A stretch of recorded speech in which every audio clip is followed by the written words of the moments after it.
पवित्र श्रीमद् भागवत गीता, पवित्र चारों वेद, पवित्र कुरान शरीफ, पवित्र बाइबल, पवित्र गुरु ग्रंथ साहिब, पवित्र कबीर साहिब की वाणी में छुपे हुए गूढ़ रहस्य अर्थात तत्व को जानने के लिए कृपया अवश्य सुनिए जगत गुरु तत्वदर्शी संत रामपाल जी महाराज के मंगल प्रवचन।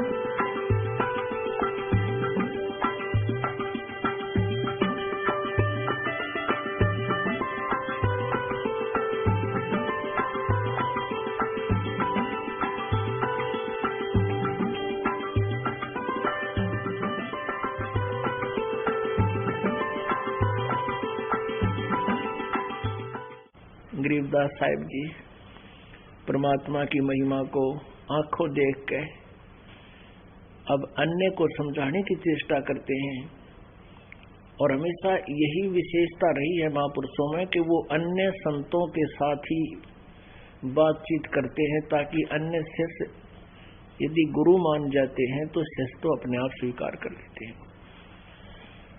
ऐसा अभी तक प्रचलन रहा। तो गरीबदास साहिब जी भी बता रहे हैं कि जो तुम ऐसे ब्रह्म ज्ञानी तो सतलोक की कहोग निशानी,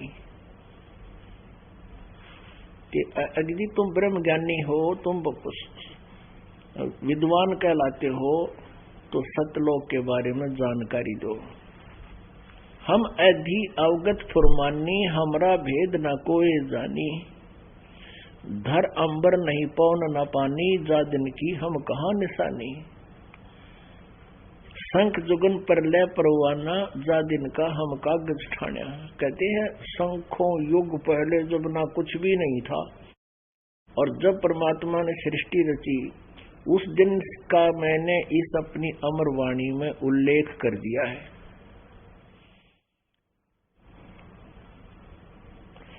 कबीर पुरुष के ऐधि आए, हम कबीर परमेश्वर के दास यहाँ आए हैं, उनके भेजे हुए संदेश वाहक, ऐधि माने संदेश वाहक यहाँ पर आए और पूर्ण ब्रह्म ज्ञान हंसा समझाए।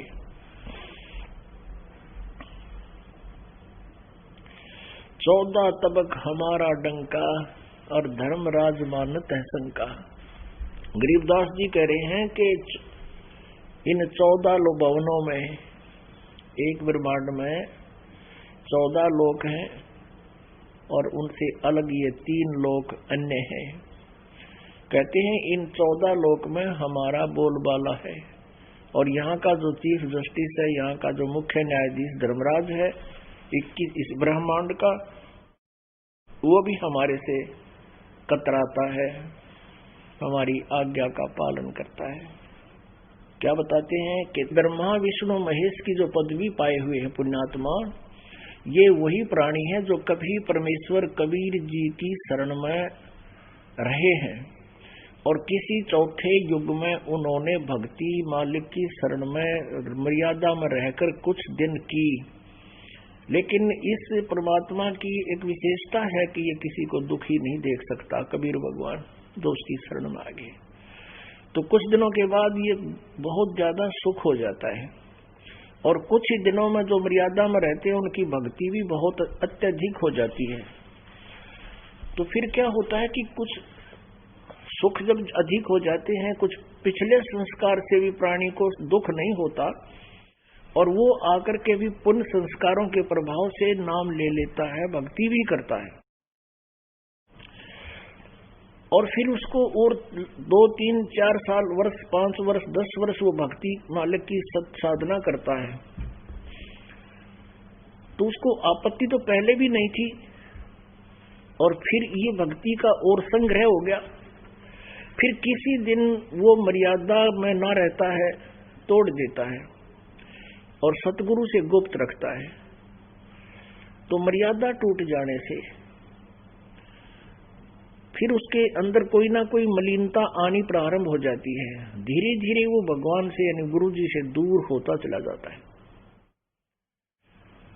और फिर वो क्या बनता है, फिर काल के हाथों चढ़ जाता है।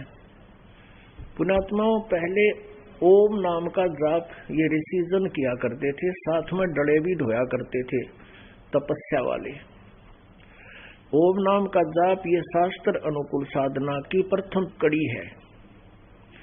ये शास्त्र अनुकूल साधना ओम नाम की करते थे, लेकिन ब्रह्म सत्र की, और साथ में ये हठ योग रूपी ये मेडिटेशन, जिसको मेडिटेशन का गाटा जोड़ रखा है, ये मेडिटेशन भी कराया करते हैं। मेडिटेशन से सिद्धियां आ जाती है। इनसे नहीं 2 घंटे बैठा सुबह 2 घंटे शाम, ये तक गोड्डे रगड़ा करते, सारी उम्र खो दिया करते। जैसे एक बार विश्वामित्र राजा था, प्रेरणा पाकर राज त्याग दिया, सह परिवार जंगल में चला गया। जंगल में बच्चों को कुटिया काटिया बनाई, फिर कुछ दिन वहां रहा, फिर दूसरे ऋषियों से इसकी ऐसे खिंचगी, वशिष्ठ मुनि के साथ इसका विरोध हो गया।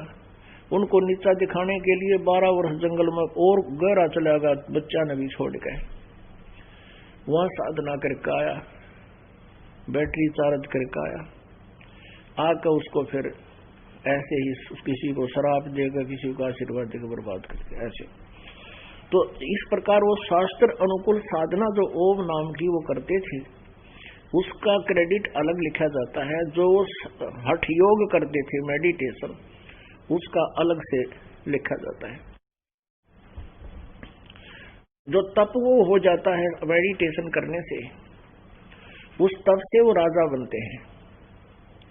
वो सब उसके किए हुए क्रिया जैसे भी जिसने की वो लिखे जाते हैं।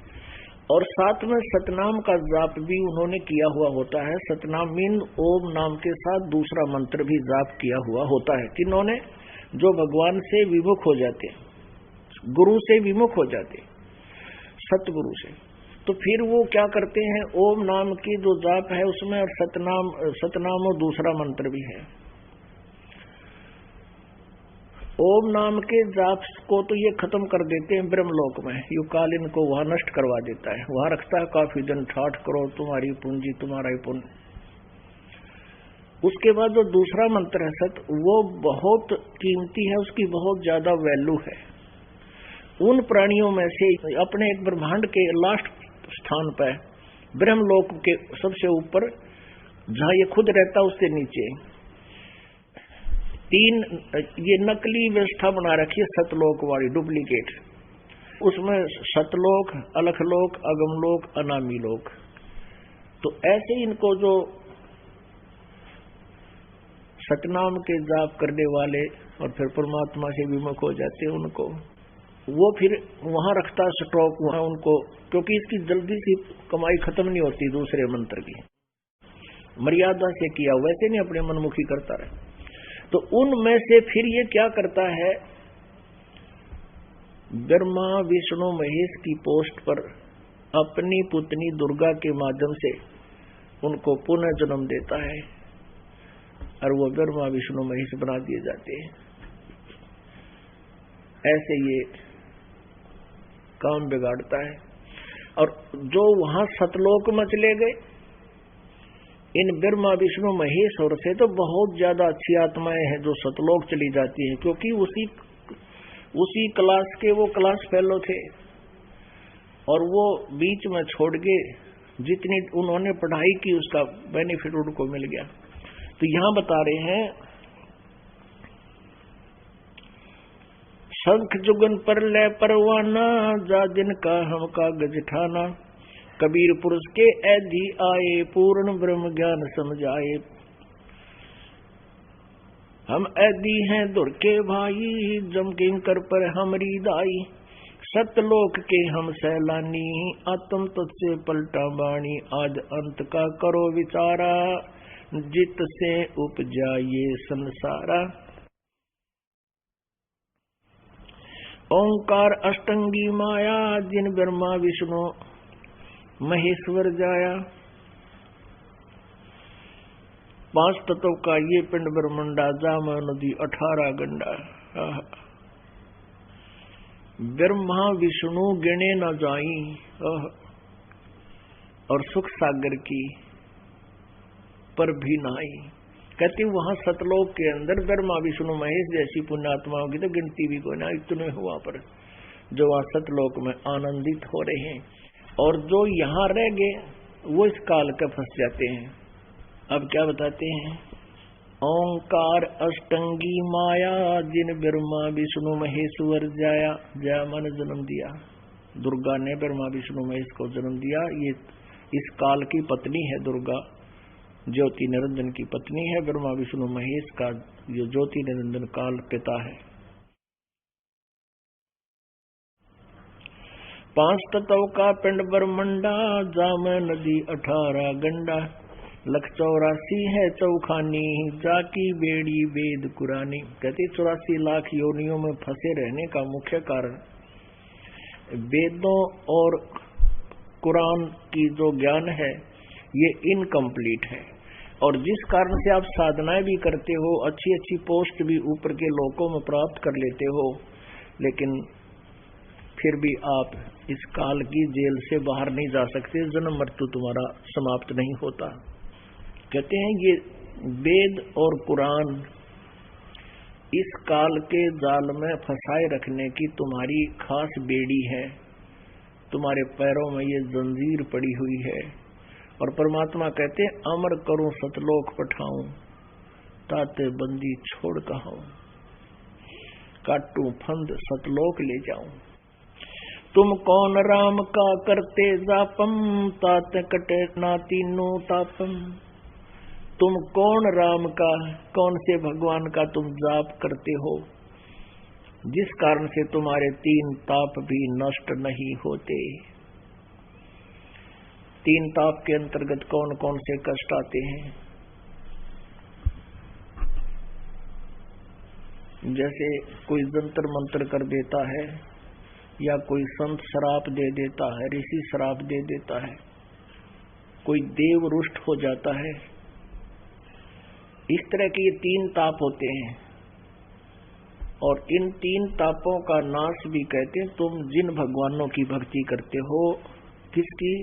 रजगुण ब्रह्मा जी, सतगुण विष्णु जी, तमगुण शिव जी, और ज्योत निरंजन काल ब्रह्म की, दुर्गा आदि और अन्य देवता और भी जो पूजाएं हैं वो तुम करते हो, जिससे तुम्हारा 3 ताप भी नाश नहीं होता। तुम्हारा राम निरंजन नाती, ताते हम तुम में है बाती।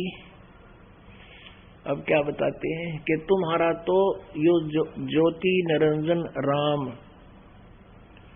ये तुम्हारा नाती है, ये तुम इससे जुड़े हुए हो, इससे संबंधित हो चुके हो, इसको अपना माने बैठे हो। इसलिए हम में और आप में ये भिन्नता है, विचार नहीं मिल पा रहे। और जिस स्तर की आप साधना कर रहे हो ये तुम्हें ना तो यहाँ सुख देवे और न ही आपका मोक्ष हो सकता। पुण्यात्माओं, यहाँ सुख किसको होगा? अब मान लीजिए आपके प्रारब्ध कर्मों में आपके जीवन जो निर्धारित किया है उसमें पाप कर्म अत्यधिक हैं, और उन पापों का नाश ना ब्रह्मा जी की साधना से, ना विष्णु जी की साधना से, ना शिव जी की उपासना से, ना दुर्गा की उपासना से, ना ब्रह्म की उपासना से, ना परब्रह्म की उपासना से, ये प्रारब्ध कर्म के पापों का नाश नहीं हो सकता। संचित का तो मतलब है नहीं। अब संचित के बारे में तो बाद में सोचेंगे, जब हमारे प्रारब्ध में दुख जो आवेंगे हमारे जीवन में आए हुए हैं इनका नाश हो और सुख हो, तब हमें यकीन होगा कि ये भगवान संचित भी काट सकता है। प्रारब्ध ना कट रहे फिर संचित कितने कटेंगे? जो हमारे ढेर पड़े हैं वहां पर बैलेंस है।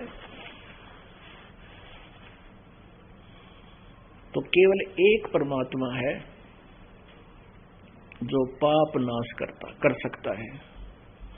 तुमरा नाम निरंजन नाती, ताते हम तुम में है बाती। अंत राम अयोध्या में आए, सो दशरथ के पूत कहाए।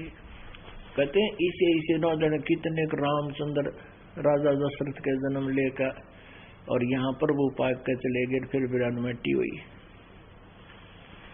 और फिर आगे 184 योनियों में चले जाते हैं। ये अपना ब्रह्मा विष्णु महेश और बाकी कर्मों के फल को भोग भाग के 84 लाख योनियों में जाते हैं।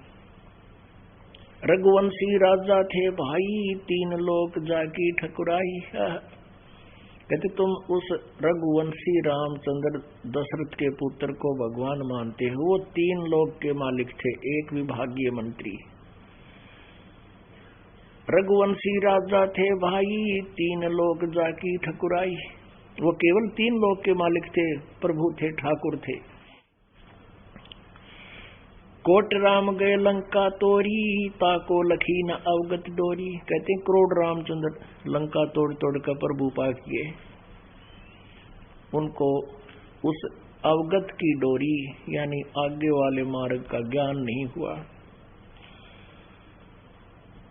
आदि राम कबीर सर्वंगी, अवगत अस्थिर अचल अभंगी। आदि राम, ओहो, वो सनातन परमात्मा आदि राम सबसे पहले वाला प्रभु कहते कबीर साहिब है। सर्वंगी माने सर्वव्यापक वासुदेव। रमता राम अलख परवानी, सतपुरुष की कहूँ निशानी। ब्रह्म भक्ति ना की जो भाई, तुम हो जम की फर्दी माही। पुण्यात्माओं, वेद ज्ञान को तो हमारे लिए वेद ज्ञान तो इसलिए जटिल हो रहा था कि वो संस्कृत भाषा में लिखा हुआ था और संस्कृत हमने आवा नहीं थी, केवल एक वर्ग ही संस्कृत को जानता था, जिस कारण से हमारे लिए वेद पाठ हो रहे थे। वेदों में तो बहुत सिंपल ज्ञान है, भाषाएं बीच में बाधा हो रही थी।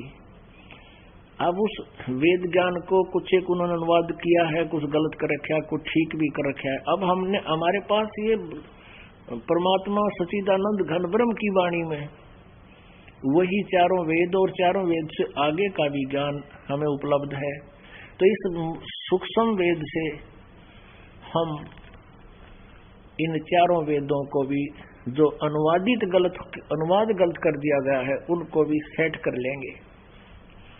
अब क्या बताते हैं, ब्रह्म भक्ति ना की जो भाई, तुम हो जम की फर्दी माही। कौन मुक्ति के तुम हो बासी, ब्रह्म वेद में पड़ी हो लासी।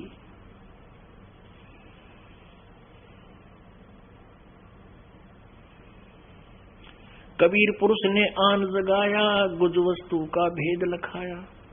जनदास गरीब कहे नर लोई, राम मिले से राम होई। अब क्या बताते हैं कि ब्रह्म भक्ति ना की जय भाई, और तुम हो काल की फर्दी माही। फर्द जैसे आप रजिस्ट्री करवाते हो किसी जमीन की, तो उसमें फर्द निकलवाते हैं। जो फर्द के अंदर आपके नाम जो वस्तु है, उस फर्द के अंदर जितनी भी आपके नाम जमीन है वो आपकी पक्की होगी। तो कहते हैं, तो परमात्मा कह रहे हैं ब्रह्म भक्ति ना की जो भाई, तुम ये नकली साधना मत करो बिना ज्ञान के। परमात्मा कबीर जी कहते हैं गरीबदास जी को बताया करके कि एक अस्थि की पैड़ में सब जीवों की पैड़ और सार शब्द चिन्ह बनाया, दुनिया मारे खेड़। खेड़ माने बिना किसी बगैर किसी जानकारी के कोई इधर भाग रहा है, कोई इधर दून मार रहा है, कोई इधर भटक रहा है, रास्ता ढूंढ रहे हैं। कहते हैं एक हाथी के पैड़ में, एक हाथी की पैड़ में, पैड़ माने पैर के चिन्ह, पृथ्वी पर जो निशान बन जाते हैं, सब जीवों की पैड़, यानी हाथी के पैर के अंत से बड़ा किसी का पैर नहीं है। यानी वो सार शब्द चिन्ह बनाया, दुनिया मारा खेड़, एक मंत्र है जो मोक्षदायक है, उसके से बाकी सब उससे नीचे नीचे छोटे ही हैं, वो आपको कंप्लीट लाभ नहीं दे सकते, बेनिफिट नहीं दे सकते। ब्रह्म भक्ति ना की जो भाई, तुम हो जम की फर्दी माही। तुम तो काल की फर्द में हो, उसके पक्की रजिस्ट्री हो रही है तुम्हारी, उसके पक्के नाम हो रहे हो तुम। अब उसकी फर्द से अपनी फर्द में लाएंगे आपको, परमात्मा के नाम कराएंगे आपको।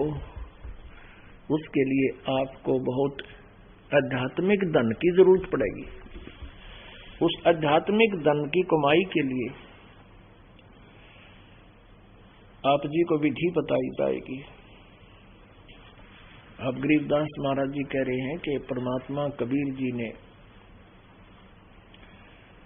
क्या बताया है कि माया आज अंधगति मेला और ब्रह्मा विष्णु महेश्वर चेला, इन पांचन मलकीन बंधाना, इन पांचन मलकीन बंधाना, समझे नहीं ये जीव दीवाना।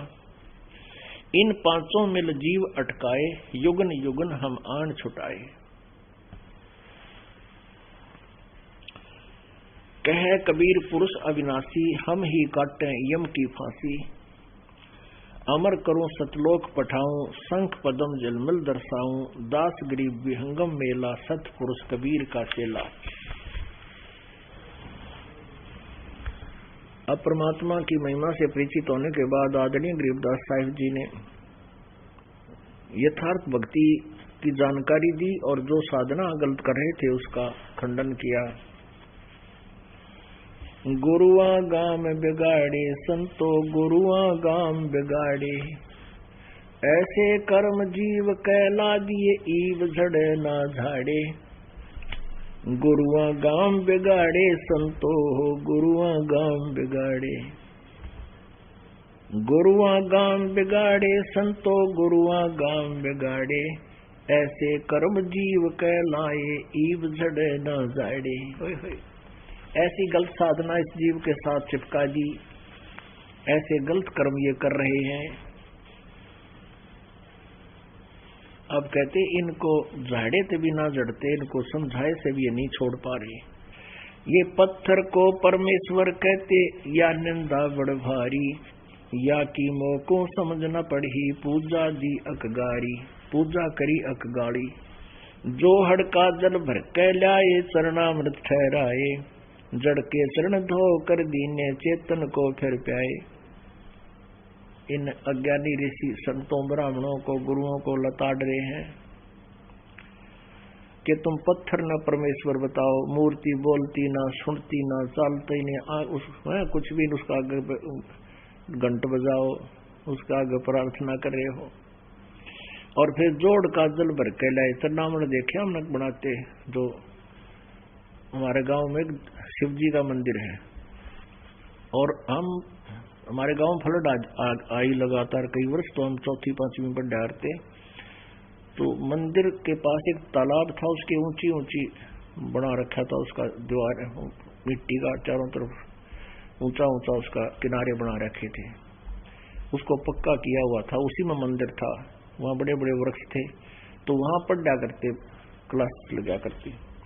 तो वहां देखा करते सुबह सुबह ये जाते पुजारी और श्रद्धालु उस तालाब में हैं जिसमें माए भैंस मूतते हैं, वहीं था लंबा चौड़ा, उसी में सारे टट्टी के हाथ धोए।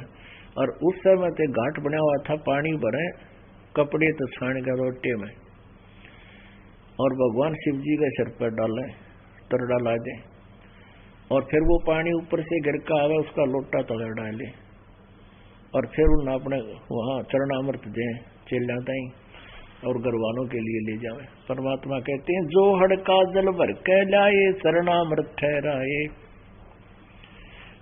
जड़ के चरण धो के दीने, पत्थर की मूर्ति जड़, उसके पैर धो के फिर चेतन को प्याए। जिंदे जागते बोलते ओले को, बोलने वाले को वह चरणामृत बना के प्या दिया। थारा गजब। भैरो भूत मसाणी पूज्य, दुर्गा देवी ध्यावे। उत्ती के तो तभी बाजे, बकरे आण कटावे। सालग सिला गांठ में बांधे, तीर्थ चले अपराधी। समझ न पड़े परख नहीं आवे, बड़े ज्ञान के बादी। परमात्मा कहते हैं कि कर्म ठोक इंसान, कर्महीन तीर्थ पर जाते हैं, कोरे पाप कमाण, और उन्हें समझावे तो इतना विवाद करके खड़े हो जाएंगे, ज्ञान और पता नहीं क्यों बतलाओगे। भेड़ पूछ को पंडित पकड़े, बादो नदी विहंगा, गरीबदास हुए भवजल डूबे, नहीं साध सत्संगा।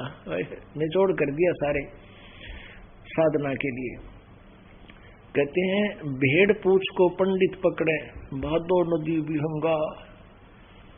भादो के महीने में अत्यधिक वर्षा होती है। अत्यधिक वर्षा होने से दरिया जो होती है वो बहुत विस्तार में होकर चलती है, और उस भादो नदी के जो फुल स्विंग पर दरिया बह रही होती है, उसको पार करने के लिए क्या विधि बताई जाती है? अज्ञानी मार्गदर्शक क्या कहते हैं कि इस दरिया से पार तुझे भेड़ पार कर देगी, इसकी दूम पकड़ दे, पूछड़ इसकी पूंछ पकड़ दे और इसको ये ले जाएगी तुझे दरिया से पार। कहते ऐसी साधना है, और जाना सतलोक मोक्ष प्राप्ति के लिए, और साधनाएं तुम ऐसी कर रहे हो। भेड़ पूछ को पंडित पकड़े, बादो नदी विहंगा, गरीबदास हुए भवजल डूबे, नहीं साध सत्संगा। बोले गुरुआ गर्भ न कीजे, ताते पाहन कदे न रीजे, बाल मुकंद बोलत नाही, लटक बिहारी लूटे, गुरुआ के सिर मार पड़ेगी, थारा पीछा कदे न छूटे। कहते तुम गलत साधना कर रहे हो, ना तो गुरु का पीछा छूटे ना तुम्हारे अनुयायियों का। गुरुआ के सिर फरुआ फोड़ो, गर्ते काट घसीटो, इसके मारे पाप नहीं है, या को निश्चय पीटो। अपने आत्माओं कहते हैं नकली गुरु को तुरंत त्याग देना चाहिए, और ऐसे नालायक को जो आपके जीवन के साथ खिलवाड़ कर रहा है, अनमोल जीवन को बर्बाद कर रहा है, ऐसे नकली गुरु को कहते हैं गर्ते पकड़ कर बार घसीट कर ले जा। और कहते हैं इसके ऐसे नकली का दर भी दे दो दड़ाक तक, कोई दिक्कत कोई ना। तुम तो ये डरते हो कि गुरु जी का को त्यागना नहीं चाहिए। अब क्या बताते हैं कि ये भोली आत्माएं जो श्रद्धालु होते हैं, ये अपने धुन के पक्के होते हैं, और ये नकली गुरु इनकी श्रद्धा का नाजायज फायदा उठाते हैं। ऐसा पाठ पढ़ा देते हैं भाई गुरु नहीं त्यागना चाहिए। एक बहन नाम लेने आई है, दूसरे पंथा का नाम ले रही थी, उसने नाम ले लिया। फिर उसने अपने ही साथी दूसरे पंथ में जो जाती थी उसी की एक सहेली को फिर बताया कि आप यहाँ नाम ले लो। तो वह कति आकड़गी ने बोली गुरु तो ऐसा बदल लिया, ऐसा खसम बदल लिया। तो फिर उसको हमने समझा बे गुरु का दर्जा एक टीचर जैसा होश है, एक डॉक्टर समझ लो, और एक डॉक्टर से इलाज नहीं होता तो दूसरे को अवश्य चेंज कर लेना चाहिए अपना जीवन रक्षा के लिए। ऐसे ही एक गुरु डॉक्टर होता है, जन्म मृत्यु का रोग हमारा लगा हुआ है, तो ऐसे और एक डॉक्टर से इलाज नहीं हो रहा, दूसरे गुरु के पास जाना चाहिए। पति का दर्जा अलग है, वो तो एक संसारिक नाता है। ये तुम्हारे गुरुओं ने गलत मार्गदर्शन कर रखे है, तुम्हें मूर्ख बना रखे है। नवली नाम ना माना। अपने आत्माओं एक बहन जो है हमारी नाम ले रखा है उसने, और उसके साथ एक उसकी पड़ोसन 2-3 मकान दूर रहती थी। उसने कहा, उसने कितना सुन दिया किसी पे, भाई गुरु बिन मोक्ष नहीं, गुरु बिन मोक्ष नहीं। उसका यह धुन लागी गुरु बनाना चाहिए। वो हमारे शिष्या के पास आई, बेबी मन गुरु बनाना है, और तन मन सुना तन नाम ले रखा करो थ्याड़े महाराज का। कहा बेबे ले रखा, मैंने नाम लेना, मैं नाम दिवा दे। ये देख ले ये मर्यादा है, अब मैं सारी मान लूंगी। वह नाम लेगी। फिर वो 5-7 दिन के बाद सत्संग था, वो बुलाने गई कि आजा बहन सत्संग में चलेंगे। मैं बोली मन आ जाए सत्संग में, गुरु बनाना था गुरु बना लिया। गुरु बिना मोक्ष होता नहीं, और पूजा वही करूंगी जो पहले कराया करती है। थरा गजब हुई। परमात्मा कहते हैं कबीर ये माया अटपटी किस सब घट आन अड़ी, और किस किस न समझाऊं या कुआ भांग पड़ी। एक बुढ़िया आई यहाँ पर, तो मैं ऐसे पूछ लेता हूँ, माँ भी पहले बहन माँ इतना कहीं पहले से उपदेश ले रखा है? हाँ ले रखा है। ने बोली 6 गुरु बना रखे हैं और 7वां तन्ना बनाना आई सू। मैं कहा फिर गुरु तो एक कब तेरा? बोला मैंने न्यू सुना है कि पूरे गुरु तो पार होया करे। फिर मैं कहा एक का बना देती, अग्नि सोची कोई सा 1.5 तो पार करेगा, एक तना हुई तो कोई सा 1.5 तो पार करेगा, 6 बना दी, 7वां तना बनाना ही मैं तो जाती रही थी। तो परमात्मा कहते हैं कबीर ये माया अटपटी सब घट आन अड़ी, और किस किस न समझाऊं या कुआ भांग पड़ी। रमता राम जपोरे प्राणी, अब तो सुन ले राम कहानी। पुणात्माओं आज तक जब तक इस दास पर कृपा परमात्मा कबीर बंदी छोड़ की नहीं हुई थी, अध्यात्म ज्ञान हमें मिला नहीं था, तत्व ज्ञान की प्राप्ति नहीं हुई थी, तब तक हम राम की डेफिनेशन से भी, राम की परिभाषा से भी परिचित नहीं थे। परमात्मा बताते हैं हमारी क्या स्थिति थी। भाई कोई कहे मारा राम बड़ा है, कोई कहे खुदाई रे, कोई कहे मारा राम बड़ा है, कोई कहे खुदाई रे, कोई कहे ईसा मसीह बड़ा है, ये बाटा रहे लगाई रे, कोई कहे ईसा मसीह बड़ा है, ये बाटा रहे लगाई रे। अब क्या बताते हैं कि कोई तो कहे हमारा रामचंद्र जी सब तो बड़े राम, और मुसलमान कहना अल्लाह बड़ा है, खुदा बड़ा है, कोई कैसा मसीह बड़ा है, कहती हैं तो बांट रहे थे भगवान ने। अब क्या है, 5 अंधे थे, गांव में हाथी आ गया, सब लोग हाथी देखने चल पड़े। अंधों को पता चला, वो कहने लगे भाई हम भी अंध हाथी देखेंगे। तो वो एक कहने लगा भाई हाथी देखोगे कैसे, तुम्हारा आंख तक को नहीं। कहने लगे हमारी हाथ जो है आंखों का काम करा करें। एक बार हमने हाथी के आसपास छोड़ दियो, वो हाथी के आसपास छोड़ दिए अंधे। एक अंधे ने तो पैर पर देखे, पैरों का निरीक्षण किया है, और एक ने सूंड ठह गया, वो सूंड पर हाथ फेरा, बस हाथी इतना है उसे। एक का कान ठह गया, वो कान्ना पर पूरी तरह निरीक्षण कर लिया कि भाई हाथी यूं इतना है उसे। एक ने दूम पकड़ दी, दूम पर हाथ फेर लिया कि बस इतना हाथी होता है। और एक ने पेट पर हाथ फेर लिया, पेट के आसपास हाथ मार के देख लिया, भाई यो हाथी का देख लिया, रेली आइडिया है, चल पड़े। जब पांचों वापस आवे थे और चर्चा कर रहे थे, वह हाथी देखा, वह हाथी देखा। 1-2 व्यक्ति खड़े हो गए, बोले रहे अंधो तुमने देखा कैसे हाथी? कहने हम हाथा देखा भाई, हाथों से देख लेते हम, क्यों बताओ तो हाथी कैसा था? एक बोला वह हाथी था पाइप कैसा, उसने सूंड को हाथी मान लिया, सूंड का ऊपर हाथ फेर रखा था। दूसरा बोला भाई गलत कह रहे हो, मैं बताता हूँ हाथी हो थांब कैसा, उसने पैरों ऊपर का हाथ फेर रखे थे। अब पैरों का निरीक्षण कर रखे, पिल्लर जैसा थांब के हमारे कारण पिल्लर, गोल पिल्लर हो जाए।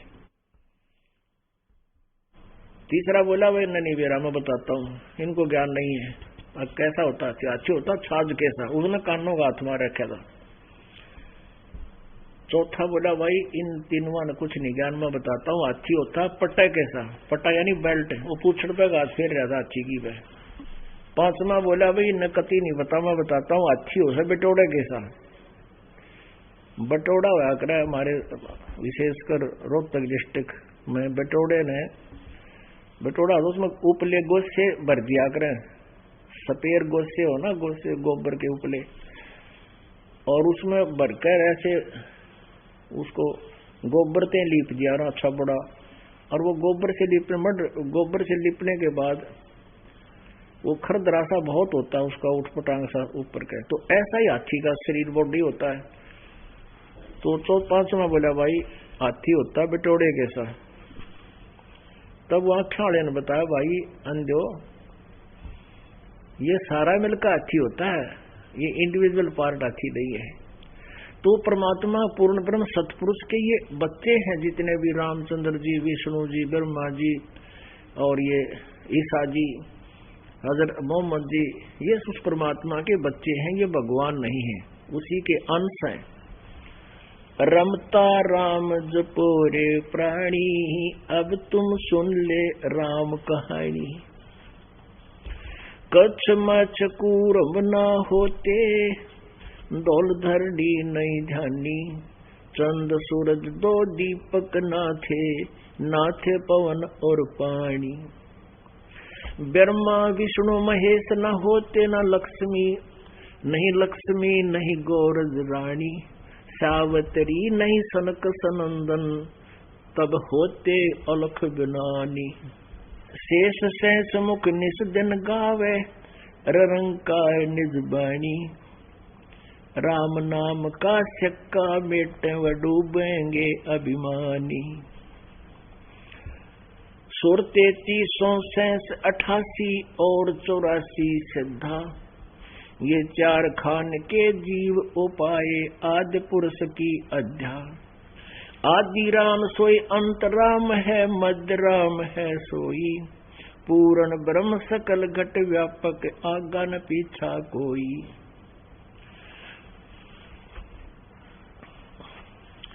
जनक विदेही राजा होते, जब राय की बंद तोड़ी।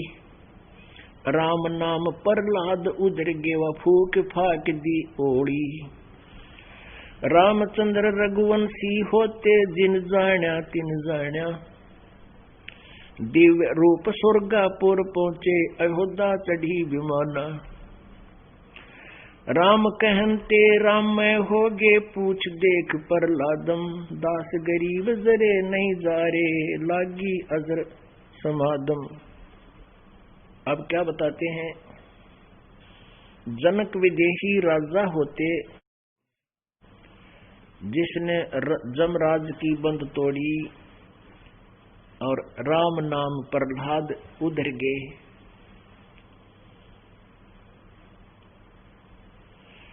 वह फूक फाक दी ओड़ी। अपना आत्माओं, ये एक बहुत ही गूढ़ ज्ञान है जो संत गरीबदास साहिब जी ने परमेश्वर से प्राप्त करके इसमें लिखा है। इस ज्ञान को समझना बहुत कठिन है, वेदों को समझना आपके लिए बहुत आसान होगा। अब इस ज्ञान के आधार से, अब इस ज्ञान में इतने गूढ़ शब्द हैं, गूढ़ रहस्य हैं, यानी उनके एक छोटे से शब्द का, अक्षर का बहुत बड़ा विस्तार करना पड़ता है। इसमें क्या बताया है कि राम नाम प्रहलाद पढ़े थे, उधर गए, यानी वो पार उधर गए माने उभर गए। राम नाम की भक्ति से उनको इतना सहारा मिला कि उनके पिताजी खुद राजा थे हिरण्यकशिपु, और वो हिरण्यकशिपु कहता था कि मेरा नाम जाप करो, भगवान का जाप नाम मत करो। लेकिन प्रहलाद को ये पता था कि पिताजी मिसगाइडेड हैं, राज के अभिमान में छोटी सी सिद्धि प्राप्त करके ये भूल रहे भगवान को। तो कहते थे नहीं पिताजी, परमात्मा की भक्ति से ही कल्याण होगा। यानी प्रहलाद भी राम का नाम जाप करते थे, राम राम नहीं। नारद जी से उपदेश प्राप्त किया था, वो अन्य मंत्र था जो दास कभी बताएंगे आपको। और पिछले संस्कार भी थे उसके। कहते हैं पिछले पुण्य से होते हैं पूर्ण हंस मुराद। तो कहने का भाव ये कि उस प्रहलाद को उनके पिताजी ने ये इतनी यातनाएं दी, पर्वत से ऊपर से गिरवा दिया, पहाड़ से डलवा दिया, नीचे मर जाएगा। नीचे फूल परमात्मा ने ऐसे बड़े बड़े फूल के पौधे बना दिए, ऐसे फंसे हुए, उनके ऊपर जाके गिरा। सुबह उठ के घर चला गया। फिर सोचा कि इसको कैसे मारे, दुनिया निंदा भी ना करे, ऐसा कर दें। होलिका उसकी बहन थी, प्रहलाद की बुआ थी। चिता बना करके होलिका बैठ गई उस पर और प्रहलाद को कहा कि आजा बेटा तू भी बैठ जा। प्रहलाद से कहा उसके पिता ने कि तू बैठ इसमें, देख तेरी बुआ नहीं जलेगी, अगर तेरा भगवान है तो तू भी नहीं जलेगा। तो उस होलिका ने तो अपने ऊपर एक ऐसा वस्त्र ओढ़ लिया जिसको अग्नि नहीं जलाती थी, उसने वरदान से प्राप्त कर रखा था किसी ऋषि से, किसी देवता से। अब हुआ तो बैठ गई चादर ओढ़ के और प्रहलाद बैठा लिया गोड्या में, चिता पर बैठ गई, आग लगा दी। परमात्मा ने ऐसी लीला की, ऐसी जोर की आंधी चली, उथल पुथल होकर नो वह चद्दर तो प्रहलाद पाएगी, आग पूरी बकड़ बढ़ गई थी और वह बुआ जड़कर मर गई। पावेगा अपना किया रे, भोगेगा अपना किया रे। भाई प्रहलाद पैज परवान करी है, धर नरसिंह अवतारे।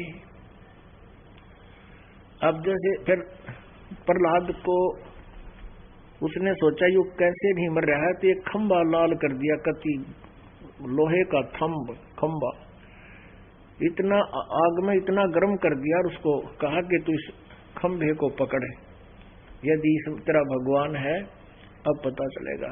और इतना हीट दे रखी थी उसको, इतना गर्म कर रखा था, खड़ा खड़ा खंबा लकड़ी जला जला के कि हाथ लग जाए तो बालक का चिपका ही रह जाए, खत्म हो जाए 1 सेकंड में। प्रहलाद घबरा गया कि आज खत्म होगा तू। तब उसके ऊपर बालू कीड़ी चलती नजर दिखा दी परमात्मा ने, बेटा घबराना। उन्होंने सोची कीड़ी नहीं चलती, ऐसे करना चाहा, उसी समय फट गया वो खंबा, उसमें से परमात्मा पूर्ण ब्रह्म, ऊपर से शेर, नीचे से मनुष्य, लंबे लंबे हाथों के नाखून बाहर निकला। अब वो हिरण्यकशिपु हाथ जोड़े, पैर पकड़े, मुझे बख्श दो बख्श दो। तब नरसिंह ने कहा कि ये बच्चा तेरे सामने कितने दिन से हाथ जोड़ रहा था बेरहम, तुझे रहम हुआ इस पर? अब अपना नंबर आया, तुझे डर लगा, फाड़ के फेंक दिया, खत्म कर दिया। अब ये तो है कथा और सत्य कथा है, लेकिन इसका निष्कर्ष क्या है? और ये तत्व ज्ञान जो आपको बताया जा रहा है, इसमें हर स्टोरी का, कहानी का एक निष्कर्ष निकाला जाता है। जो जाकी सरना बसे, ताको ताकी लाज, जल सो ही मछली चढ़ जाए, वो बह जाते गजराज। कबीर परमात्मा कहते हैं, जो जाकी सरना बसे, ताको ताकी लाज, और जल सो ही मछली चढ़ जा। हो 50-50 फुट, 40-40 फुट नीचे पानी गिरता है, 20-20 फुट, 10-10 फुट नीचे, और मछलियां नीचे से ऐसे स्पीड से ऊपर पहुंच जाती हैं उस बहाव के विपरीत दिशा में, और वहां पर जहां वो जल गिर रहा है झरनों का, हाथी के भी पैर डिगा देता है, हाथी नहीं रुक सकता वहां पर। अब कहने का भाव क्या है कि जो जाकी सरना बसे, ताको ताकी लाज।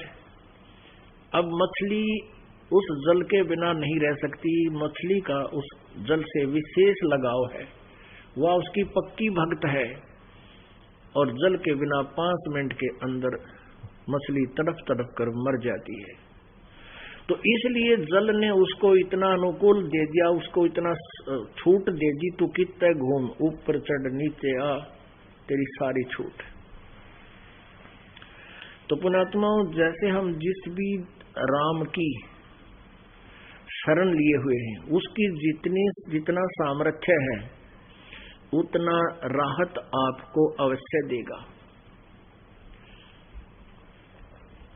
जैसे आपका किसी SHO से मेल है, थाने में आम आदमी नहीं जा सकता, और यदि थानेदार का खास मित्र है, वो बेधड़क थाने में जाता है और थानेदार उसको कुर्सी पे बिठा के चाय पिलाता है और उस थाने में कितना घूमे फिरे वो।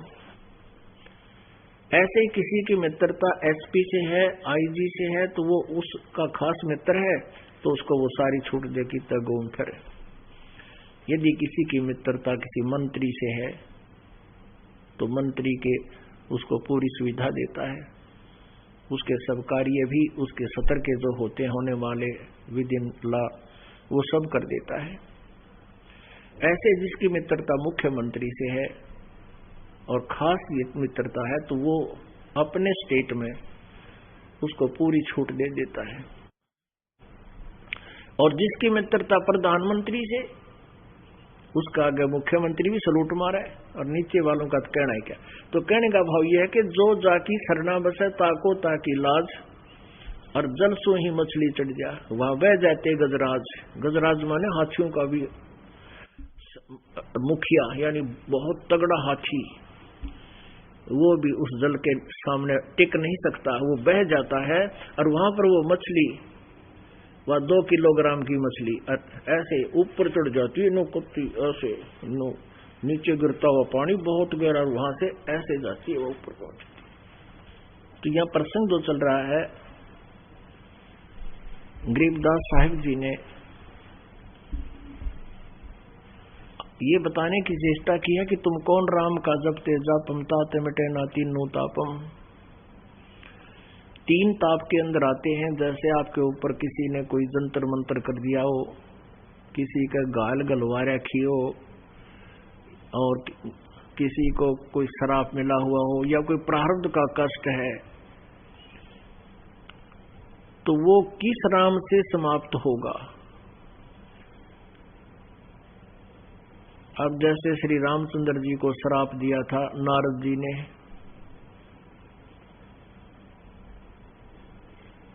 कि तू एक जीवन अपनी पत्नी के योग में बिताएगा, ऐसा ही हुआ। श्री रामचंद्र जी यानी विष्णु जी को श्राप दिया था, श्री रामचंद्र रूप में राजा दशरथ के अगर जन्म हुआ और पूरा जीवन सीता के वियोग में उसका व्यतीत हुआ।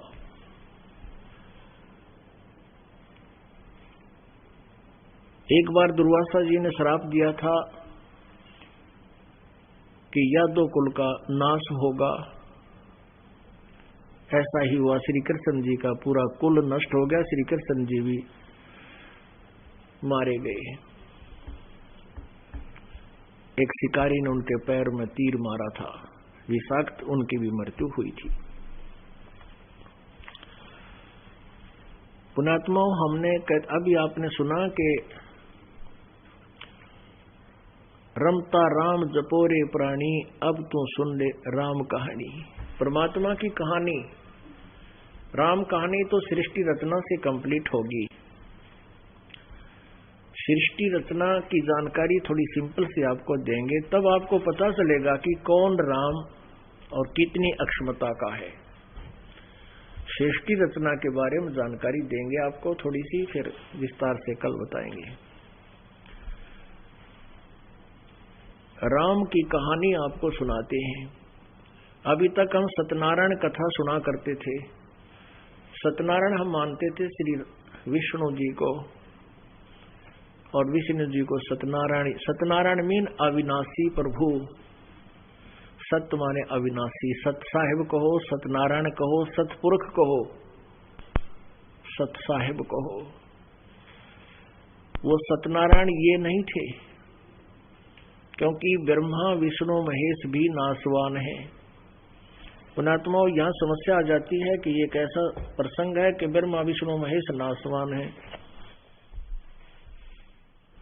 तो ये बात आम आदमी के गले में उतरती को ना, और इसको गले में उतारने के लिए थोड़ा सा सहयोग लेना पड़ेगा अपने ही सदग्रंथों का। देखिएगा श्रीमद् देवी भागवत, ब्रह्मा विष्णु महेश तीनों नासवान हैं। गीता प्रेस गोरखपुर से प्रकाशित है ये।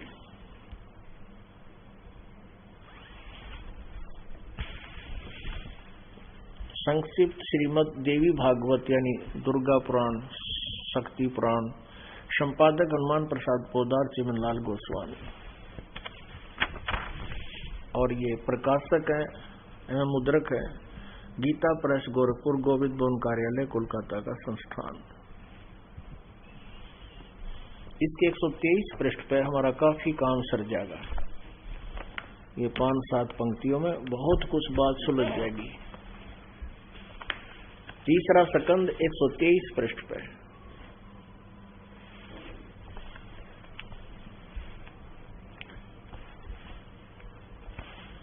अब भगवान विष्णु दुर्गा जी की स्तुति कर रहे हैं। तुम शुद्ध स्वरूपा हो, ये सारा संसार तुम इसे उद्वासित हो रहा है। मैं शंकर और ब्रह्मा, मैं ब्रह्मा और शंकर। विष्णु जी कह रहे हैं मैं ब्रह्मा और शंकर, हम सभी तुम्हारी कृपा से विद्यमान हैं। हमारा आविर्भाव और तिरोभाव हुआ करता है। केवल तुम ही नित्य हो, जगत जननी हो, प्रकृति और सनातनी देवी हो। हमारा आविर्भाव यानी जन्म, तिरोभाव में मृत्यु होता है। हम तो जन्मते मरते, अविनाशी नहीं है। भगवान शंकर बोले देवी, यदि माँ भाग विष्णु तुम ही से प्रकट हुए हैं तो उनके बाद उत्पन्न होने वाले ब्रह्मा भी तुम्हारे ही बालक हुए। फिर मैं तमोगुणी लीला करने वाला शंकर क्या तुम्हारी संतान नहीं हुआ? अर्थात मुझे भी उत्पन्न करने वाली तुम ही हो। शिवे, संपूर्ण संसार की सृष्टि करने में तुम बड़ी चतुर हो।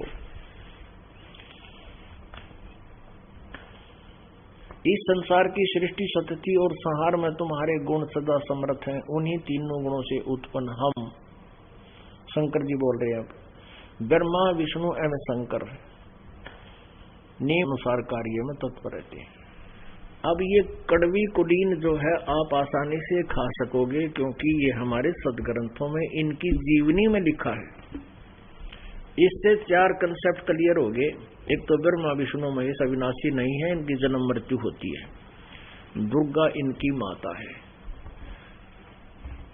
और दूसरा ये हो गया कि रजगुण ब्रह्मा है, सतगुण विष्णु, तमगुण शिव जी। और तीसरा ये हो गया कि ये नासवान है। एक तो ये हो गया कि ये नासवान है, अविनाशी नहीं है। दूसरा ये हो गया कि दुर्गा इनकी माता है। और तीसरा ये हो गया कि रजगुण ब्रह्मा, सतगुण विष्णु, तमगुण शिव जी। और चौथा ये हो गया केवल ये नियमित काम करते हैं।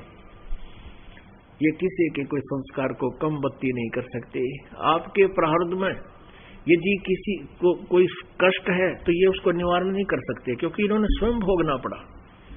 जैसे विष्णु जी को श्राप दिया था, अभी बताया आपको, नारद जी ने, विष्णु जी ने भोगा श्री राम रूप में आकर। श्री राम रूप रामचंद्र जी के रूप में रामचंद्र जी ने सुग्रीव के भाई बाली को मारा था, धोखा देकर, पेड़ की ओट लेकर। वो बदला भी उन्होंने श्री कृष्ण रूप में आकर दिया। श्री कृष्ण जी तो विष्णु जी वाली आत्मा थे, और बाली वाली आत्मा एक शिकारी था जिसने विषाक्त तीर लिए हुए था। भगवान श्री कृष्ण जंगल में एक वृक्ष के नीचे लेटे हुए थे, पैर में पद्म था। उस पद्म को मृग की आंख जानकर, वृक्ष के झुरमटों में से ना देखकर स्पष्ट उस विषाक्त तीर को हिरण जानकर ठोक दिया। श्री कृष्ण जी उस विषाक्त तीर से मृत्यु को प्राप्त हुए। तब श्री कृष्ण जी ने मृत्यु से पहले उस शिकारी से कहा कि भी तेरा और मेरा ये पिछला कोई संस्कार था। अब वो शिकारी रोने लगा, कहने लगा, उसने देखा कि मृग नहीं, ये तो द्वारकाधीश मर गया। हाथ जोड़कर कहने लगे, भगवान मुझसे गलती होगी, आपकी मृत्यु निश्चित है, क्योंकि ये विषाक्त तीर है और मेरे से धोखा हो गया। श्री कृष्ण ने कहा कि भाई तेरे से कोई धोखा नहीं हुआ, ये तेरा और मेरा पिछला टिट फॉर टेट था, पिछला अदला बदला था, वो आज पूरा हो गया। तब शिकारी ने कहा प्रभु मेरा ऐसा कौन सा, आपका और मेरा केवल जेड़ा, आप राजा, मैं कंगाल आदमी जंगल में भटकने वाला। तब श्री कृष्ण जी ने कहा त्रेता युग में मैं रामचंद्र था और तू बाली था, सुग्रीव का भाई बाली था, और मैंने तेरे को ऐसे ही धोखा देकर मारा था। आज तूने मेरे को मार दिया, तेरा मेरा हिसाब बराबर है, अकाउंट क्लियर हुआ तेरा मेरा। तो कहते हैं तुम कौन राम का जपते जापम, तात कटे ना तीनू तापम, अदले बदले लेखे लेखा, समझ बूझ सुन ज्ञान विवेका। कि तुम तो ऐसे ही एक दूसरे का टिट फॉर टेट करने के लिए जन्मते मरते रहते हो, और हमारे ज्ञान पर विचार करो, तुम्हारे इन सब संस्कारों को सुलझा देंगे।